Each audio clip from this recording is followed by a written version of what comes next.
এবার আমি এখান থেকে এটাকে রিড করব। করার পর দেখো আমি এখানে আন্ডারলাইন করেছি অনেক কিছু ওয়ার্ড। হয়তো মেবি এটা তোমাদের কাছে মনে হবে যে ইজি ওয়ার্ড, এটার কী মানে, কিন্তু আমার কাছে এটা খুব কঠিন মনে হয়েছে। এবং আমি সবসময় কোনো ওয়ার্ড পড়লে তার পাস্টে যাই, যে কোথা থেকে ওয়ার্ডটা অরিজিনেট করেছে, why. So let's get started. The Puranas describe a universe shaped like an egg, vertically divided into the celestial worlds, earth and netherworlds.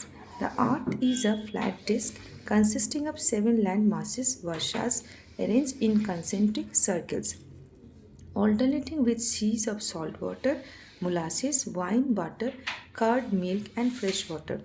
Situated in the center of the earth is Jambudvipa, in whose southernmost part lies Bharatavarsha, the golden Menu mountain rising from its midst.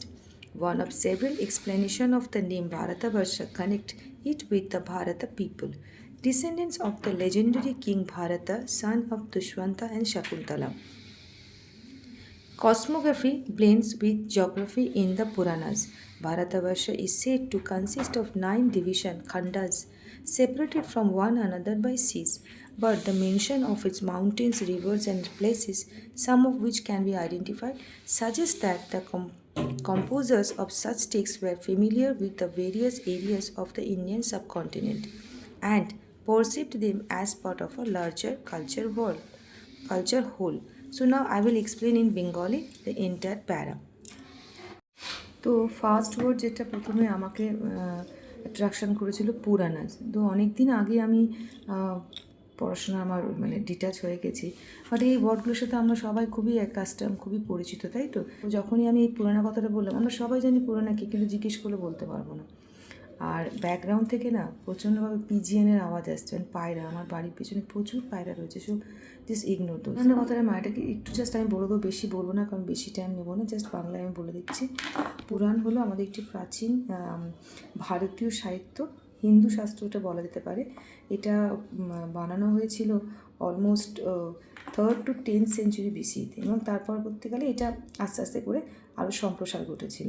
এটা খুবই important আমাদের হিন্দু ধর্মগ্রন্থ, এবং এই গ্রন্থ থেকে আমরা হিন্দু ধর্ম এবং তাদের সংস্কৃতি, তখনকার সময় কীরকম রাজা ছিলেন তাদের কাহিনী, ঋষি মনীষীদের কাহিনী, দেবদেবীদের কাহিনী, পৌরাণিক কাহিনী, মহাকাব্য, তারপর ধরুন যুদ্ধ, ধর্মীয় অনুষ্ঠান, এবং আমাদের শুধু তাই নয়, যে এই যে আমাদের বিশ্বটা সৃষ্টি হয়েছে তার ঘটনাও কিন্তু এই পুরাণ থেকে আমরা জানতে পারি।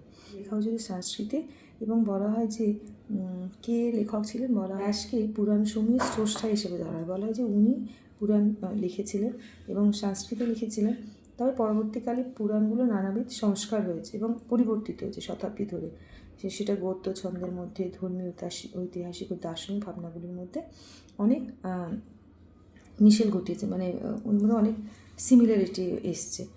আর আমি স্ক্রিনে একটা পিকচার দিয়ে দিয়েছি, দেখো। অনেক সময় অনেকে একটু প্রবলেম হয় বুঝতে, যে পুরাণ আর বেদাস কি সেম? নো, পুরাণ আর বেদাস কিন্তু সেম নয়। This all are Indian ancient scriptures.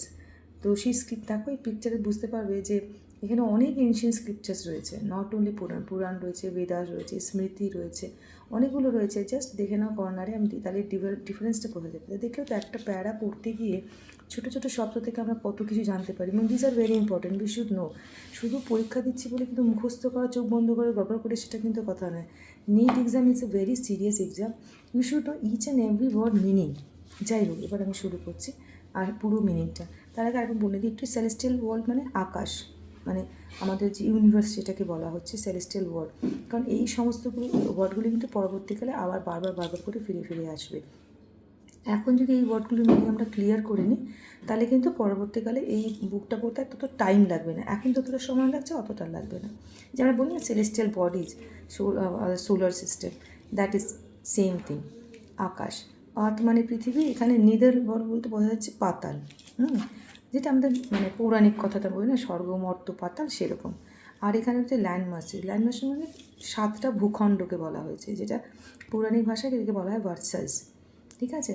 এবং এরা অ্যারেঞ্জ হয়েছে কনসেন্ট্রিক সার্কেলস, মানে এখানে এই যে 7টা ওয়াটার বডি যে নাম দেওয়া হয়েছে, সল্ট ওয়াটার, মোলাসিস মানে গুড়ের যে টেস্ট, ওয়াইনের টেস্ট, বাটারের টেস্ট, কার্ডের টেস্ট, মিল্কের টেস্ট, ফ্রেশ ওয়াটার, যে আমাদের 7টা মহাসমুদ্র, তার টেস্টটাকে এইভাবে পুরাণে এক্সপ্লেন করা হয়েছে। আমাদের সত্যিই তো, আমাদের তো 7টা যে ওয়াটার বডি রয়েছে তাদের কিন্তু ওয়াটার টেস্টটা কিন্তু ডিফারেন্ট, তাই তো?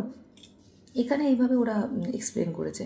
আর সেন্টারে বলা হয়েছে আমাদের আর্থ রয়েছে জম্বুদ্বীপ।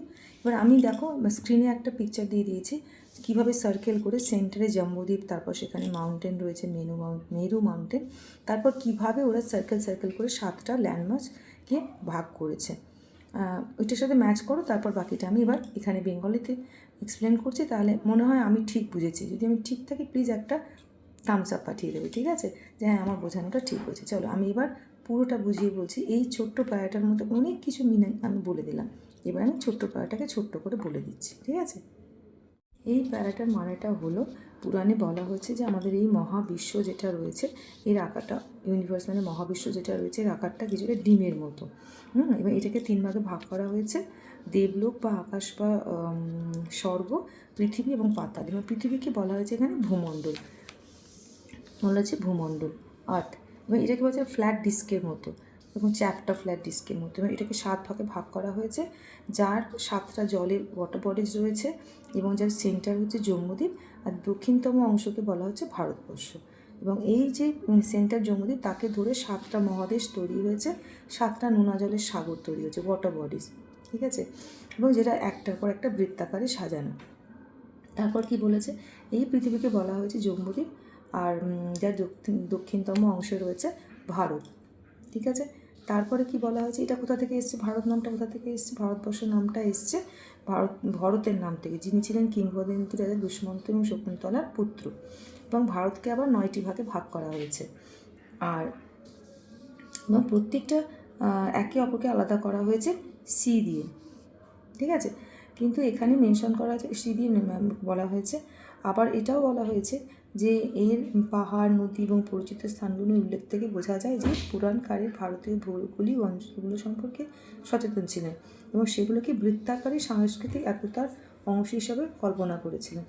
তো তো সহজভাবে কীভাবে বলা যায়, এইটুকু প্যারাকে বলা যায় যে পুরাণে পৃথিবীর গঠনকে কল্পনা করা হয়েছে ডিম্বাকৃতির মহাবিশ্ব হিসাবে, যেখানে পৃথিবীকে জম্বুদ্বীপ বলা হয়েছে এবং এর দক্ষিণ অংশ হলো ভারতবর্ষ। ভারতবর্ষকে 9টি খণ্ডে ভাগ করা হয়েছে, এটিকে ভারতের নামের সঙ্গে যুক্ত করা হয়েছে। এইগুলো এইটুকু অংশে বাংলা ইনার মিনিং। দেখো এইটুকু অংশ পড়তে গিয়ে আমরা কতগুলো ওয়ার্ড জানলাম এবং কতগুলো পৌরাণিক কথা জানলাম। প্রথমটা মনে হচ্ছে বাবা এত এক্সপ্লেনেশন, এরপরে কিন্তু আর মনে হবে না। কেন?